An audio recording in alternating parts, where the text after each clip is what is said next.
We have some incredible breaking news for you. Giant's Causeway on the coast of Northern Ireland is one of the UK's outstanding natural features. We have some footage that has been taken on a mobile phone. Kinsella wasn't chasing legends. She was a structural geologist, the kind of person who'd spent 15 years studying stress fractures in volcanic rock and had very little patience for ghost stories told over pints. She'd come to Carrick because a colleague forwarded her a strange data set from a coastal erosion survey. Buried inside a section of solid basalt cliff was a cavity that, according to every principle she understood about how that rock had formed, simply should not exist. No fault lines led to it. No natural weathering process explained it. It was a smooth, symmetrical hollow sealed inside 60 million years of cooled lava, sitting there in the survey data like a mistake nobody could account for. She brought a small team. Tomas Whalen, a structural engineer who specialized in load stability and had a habit of tapping his pen against his teeth when he was thinking hard. Fiona Duran, a young acoustic technician whose actual job, more often than not, was listening to what rock formations did when nobody expected them to do anything at all. And two locals, Padraig Enright, a retired fisherman who'd grown up hearing the door story from his own grandfather, and his niece Niamh, a nurse who'd taken leave from her hospital job in Dublin because she couldn't stop thinking about her uncle's stories, and because she admitted to Kinsella privately she needed a reason to believe the world was stranger and more interesting than a hospital corridor at 3 a.m. The first 3 days were slow, methodical, and almost disappointingly normal. They set up ground-penetrating radar and seismic sensors along the cliff face.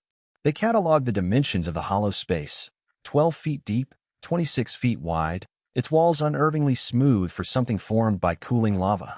They reviewed hours of shaky drone footage shot by a local man who'd first spotted the doors swinging open the previous autumn while chasing sunset shots for his social media page.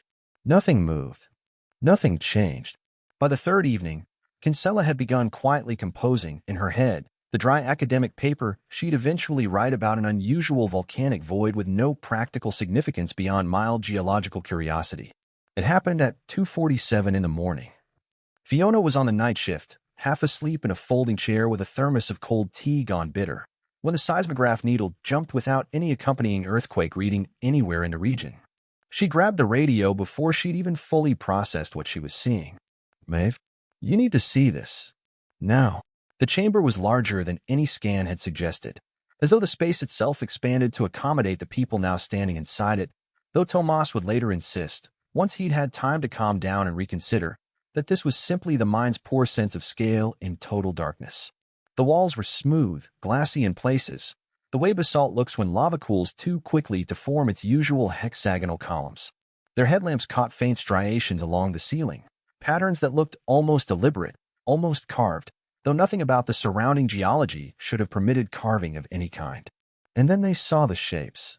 7 tall forms, evenly spaced, arranged in a loose arc facing the entrance. From a distance, in the shaking light of 3 headlamps, they looked like statues, dark, vaguely humanoid silhouettes, each one roughly 7 to 8 feet tall. Niamh's breath caught audibly over the radio. Kinsella's first instinct, trained by decades of careful geological habit, was to search for the seams, evidence of tool marks, chisel work, anything that would let her file these away as ancient carvings left behind by people who'd once used this cave for ceremony, centuries or millennia ago. There were no tool marks. There were no seams. The surface of each figure carried the same glassy texture as the chamber walls, as if they'd been formed from the same molten rock the cave itself had been born from, which, everyone standing in that chamber understood immediately, made no physical sense whatsoever. Basalt does not form around standing objects. It does not leave room for shapes to remain intact and separate from the surrounding stone. Tomas ran a gloved hand along the nearest figure. It wasn't cold like the rock around it. It was warm, not hot, but unmistakably, disturbingly body-warm.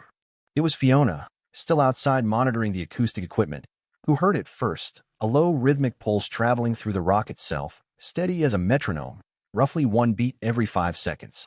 She radioed it in immediately, assuming at first it was equipment error, some feedback loop generated by her own gear reacting to the open cavity. But when she switched to a second, independently calibrated unit, the same pulse appeared, perfectly synchronized with the first.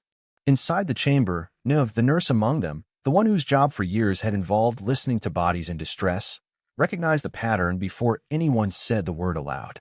"That's a heartbeat," she said. "That's not geology. I've listened to hundreds of those. That's a resting heart rate, slow and steady. That is not a rock formation." Nobody spoke for a long moment. The pulse continued, patient and unhurried, coming from somewhere inside those 7 glassy shapes standing motionless in the dark.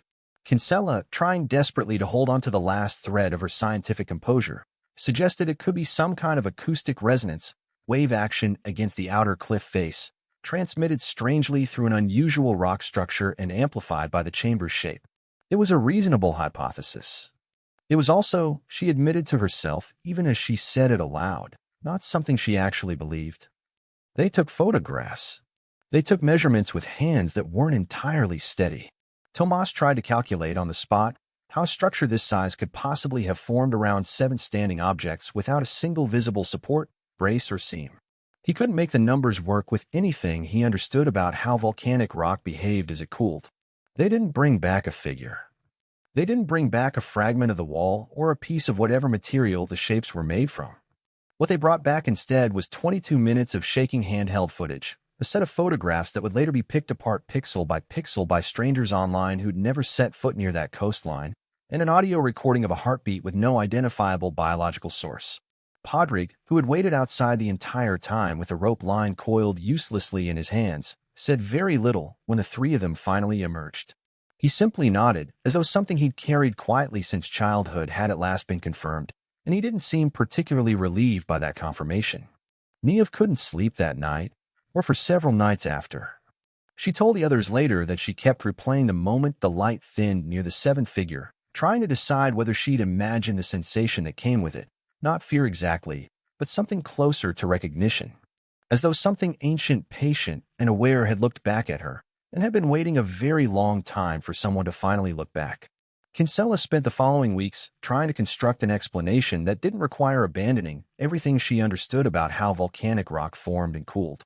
She shared the photographs cautiously with 2 trusted colleagues, both of whom offered variations of the same uneasy non-answer.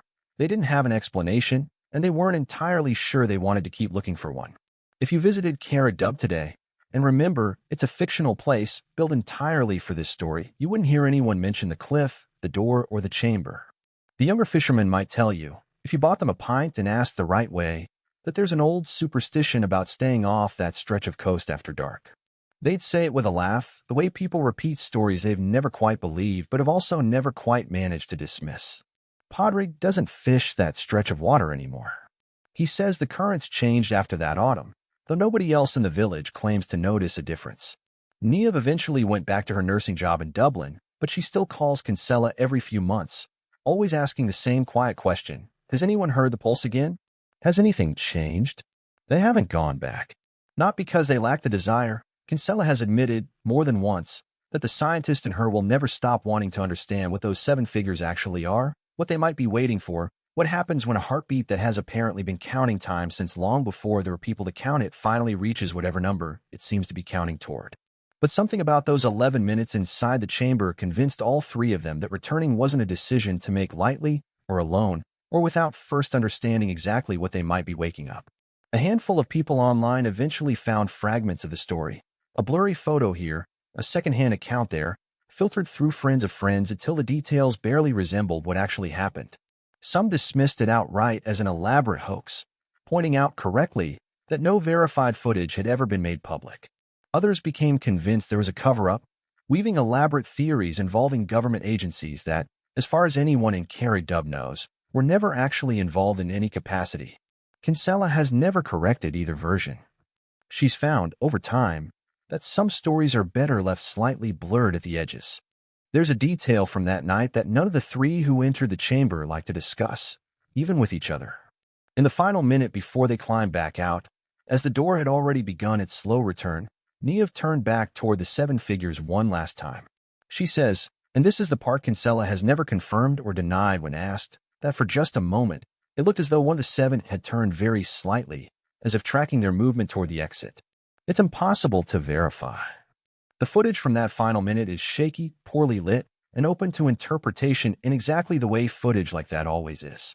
Tomas maintains it was nothing more than a trick of shifting headlamp beams against an uneven, glassy surface.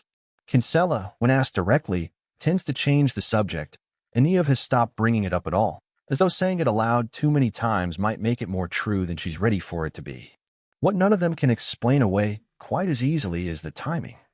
The pulse recorded outside the chamber that night, according to Fiona's notes, briefly quickened in the same window Niev describes the figure turning. A coincidence, Tomas insists, of the kind that happens constantly in noisy data if you go looking hard enough for a pattern. But Fiona has never been fully convinced by her own explanation. She's run the numbers more times than she'd like to admit, hoping to find a mechanical cause and never quite managing to rule out the other possibility, that whatever was inside that chamber reacted, in real time, to being watched. Podrick, who has never claimed to understand any of the science involved, put it more simply the one time Niev asked him directly what he thought had happened. He told her that in his grandfather's version of the story, the door didn't open because of tides or seasons or anything a scientist could measure. It opened, he said, when whatever was inside decided it was time to see who was still out there waiting on the other side. He didn't offer that as comfort. He offered it as the only explanation that had ever made sense to him, long before any of them arrived with radar equipment and folding chairs. But somewhere behind that rock, if the story is to be believed, 7 shapes are still standing in the dark, warm as living things, patient as stone, waiting for a door that opens on a schedule no one has ever managed to predict, and for reasons no one who has looked inside has ever fully understood.